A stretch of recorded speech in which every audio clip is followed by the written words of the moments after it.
हे बारामतीला का तर ही दृश्य आपण पाहतोय.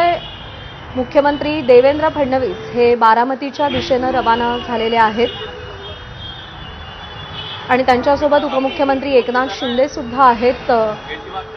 मुख्यमंत्री आणि दोन उपमुख्यमंत्री हे त्रिकूट राज्याच्या राजकारणात खूप छान जमून आलेलं होतं.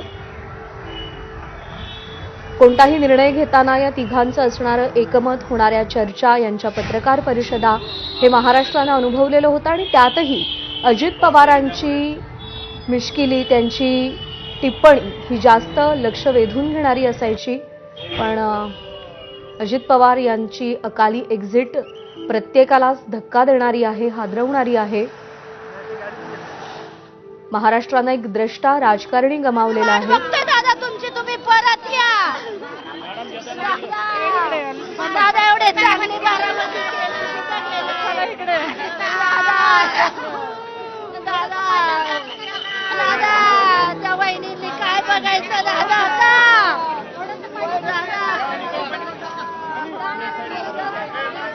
आज सुद्धा बारामतीत अजित पवार कार्यकर्त्यांसाठी जिल्हा परिषदच्या निवडणुका सुरू आहेत, त्याच्या प्रचारासाठी येणार होते. तर मुंबईहून बारामतीत पोचताच त्यांच्या 4 आज दिवसभरात सभा होत्या. त्या ठिकाणी ते सभा घेणार होत्या, कार्यकर्त्यांना भेटणार होत्या, बैठका देखील होत्या. मात्र आज ज्या पद्धतीने हा अपघात लँडिंगच्या अगोदर झाला, त्यामध्ये उपमुख्यमंत्री अजित पवार हे सगळ्या कार्यकर्त्यांमधून सगळ्यांमधून निघून गेलेले आहेत आणि अर्थातच राज्यातील राजकारणात मोठा नुकसान झालेला आहे. जसं राज्याचे मुख्यमंत्री देवेंद्र फडणवीस यांनी देखील सांगितलं की मित्र, दिलदार मित्र, शब्दाला पक्का असणारा माणूस या ठिकाणी गमावलेला आहे. खूप काही कार्यकर्ते आहेत बारामतीत आल्यानंतर नेहमी, म्हणजे आज सुद्धा तुमच्यावर सभेंची वेगवेगळ्या गोष्टीची जबाबदारी असेल. दादा काय जबाबदारी घेणार नाही, आमचा जबाबदार माणूसच घेणार नाही. आमचा जबाबदार माणूस बारामतीचा रक्षण करता, बारामतीचा विकास पुरुष आदरणीय दादा इथं नाही. आमची सगळी ताकद गेली, मरगळले सगळे मरगळले, सगळं संपलंय आमचं. देवा मी विनंती करतो आमच्या दादांना सुखरूप आमच्यापाशी ठेव, कारण दादासारखा माणूस आम्हाला परत भेटणार नाही. ही जे उभे केलंय दादांनी गोरगरिबांसाठी केलेलं होतं, त्याच हॉस्पिटलमध्ये साहेब आज दादा पडले, जीव जीवाचं रान. आता आम्ही कुणाच्या मागे थांबायचं, कुणाच्या मागे थांबायचं आम्ही? कुठला राजकीय माणूस आमचा आहे? दादा तुम्ही या, काही बोलू शकत नाही. निशब्द आहेत कार्यकर्ते. तर ज्या पद्धतीने गर्दी कार्यकर्त्यांची, दादांवर प्रेम करणाऱ्या या सगळ्या लोकांची गर्दी इथं वाढत चाललेली आहे आणि पोलीस सातत्याने विनंती करतायत की थोडीशी जागा करा, थोडंसं बाहेर व्हा, कारण काही वेळातच कुटुंबियाचे सदस्य या ठिकाणी पोहोचणार आहेत. मात्र कार्यकर्ते दादांच्या दर्शनासाठी, दादांची झलक पाहण्यासाठी या ठिकाणी आहेत आणि जिथं अपघात घडला विमानाचा, तिथं देखील मोठ्या संख्येने लोक बघण्यासाठी पोहोचलेले आहेत आणि जवळपास काही वेळातच विमान या ठिकाणी लँड करणार आहेत. जयदीप, हा नक्कीच खरं तर पवार कुटुंब अवघ्या काही वेळामध्ये विमानतळावरती लँड होईल. त्याच पद्धतीने मुख्यमंत्री असतील ते साधारण 2 ते 3 वाजेपर्यंत येतील अशी माहिती आहे. खरं तर अजित पवारांवरती अंत्यसंस्कार विद्याप्रतिष्ठानमध्ये या ठिकाणी केले जातील, मैदानावरती असं सांगितलं जाते. अद्यापपर्यंत अधिकृतरित्या कोणी सांगितलं नाही. असं जरी असलं तरी पवार कुटुंब अवघ्या काही वेळामध्ये विमानतळावर येतील आणि त्यानंतर येऊन जे काही पुढचे निर्णय ते घेतले जातील. मात्र जी परिस्थिती जी सांगण्यात येते त्या पद्धतीने अजित पवारांचं पार्थिव अंत्यदर्शनासाठी ठेवण्यात येणार नाहीये. मात्र असं जरी असलं तरी हे अद्यापपर्यंत अधिकृत कुणी सांगेल, सगळं जे आहे ते माहितीवरती आहे सूत्रांच्या आधारे. या थोड्याच वेळात अजित पवारांचं संपूर्ण कुटुंब विमानतळावर, त्यानंतर जी पुढचे काय आहे ते अर्थातच कुटुंब या ठिकाणी आल्यानंतर पुढचं सगळं काही या ठिकाणी ठरवलं जाईल.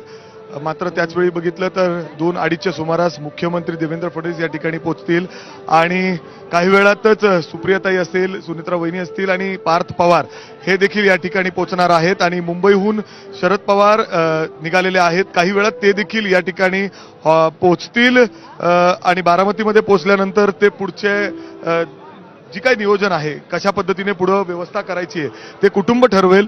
परंतु आता जर आपण बघितलं तर बारामतीतील या मेडिकल कॉलेजमध्ये हजारो कार्यकर्ते जमत आहेत. जशी माहिती मिळतीये तसं राज्यातील वेगळ्या शहरामधून सुद्धा कार्यकर्ते निघतायत आणि पोचलेले आहेत आणि विमानतळावर देखील म्हणजे अर्थात खूप मोठ्या प्रमाणात गर्दी विमानतळावर सुद्धा या ठिकाणी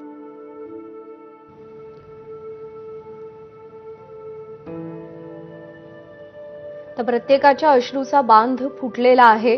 प्रचंड गर्दी झालेली आहे बारामतीच्या या रुग्णालयाबाहेर.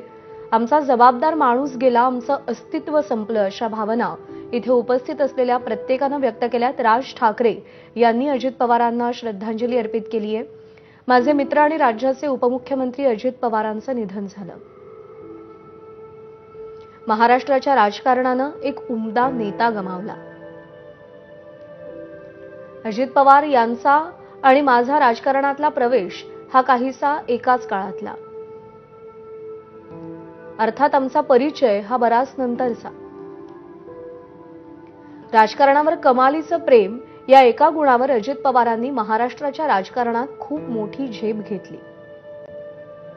पवार साहेबांच्या मुशीत जरी तयार झालेले नेते असले तरी त्यांनी नंतर स्वतःची स्वतंत्र ओळख निर्माण केली.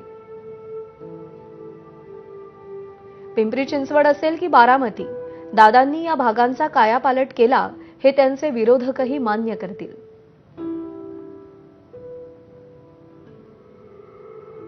एखाद्या फाईलचा गुंता सोडवताना त्याची गाठ नक्की कुठून सोडवायची याचं अचूक ज्ञान असलेला हा नेता होता.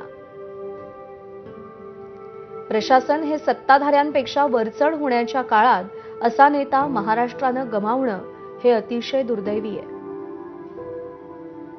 अजित पवार हे कमालीचे स्पष्ट वक्ते होते.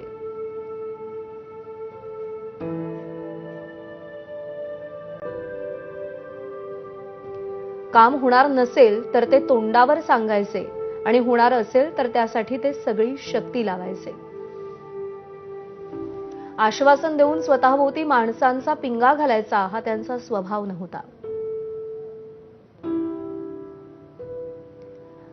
राजकारणात सडेतोडपणाची आणि स्पष्ट वक्तेपणाची किंमत अजित पवारांनी कितीदा तरी मोजली. अजित पवारांचं मला एक आवडणारं अजून एक वैशिष्ट्य म्हणजे ते अजिबात जातीय नव्हते. राजकारणातला विरोध हा राजकीय असतो, तो व्यक्तिगत नसतो. एकमेकांवरची जहरी टीका ही व्यक्तिगत घ्यायची नसते हे भान असलेले नेते महाराष्ट्रात कमी होत चाललेत. राजकारण